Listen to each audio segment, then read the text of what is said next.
அனைவருக்கும் வணக்கம். ஏஐ தமிழ் டிவிக்கு வருக. நான் ஏனாதி பூங்கதிர்வேல்.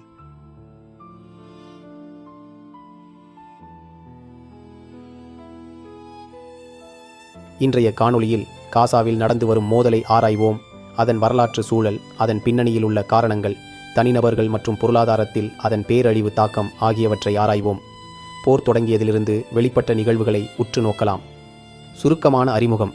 இஸ்ரேலுக்கும் பாலஸ்தீனிய ஆயுத குழுக்களுக்கும், குறிப்பாக ஹமாஸுக்கும் இடையே தொடர்ச்சியான மோதல்களால் வகைப்படுத்தப்படும் காசா போர் பல தசாப்தங்களுக்கு முந்தைய வரலாற்றை கொண்டுள்ளது.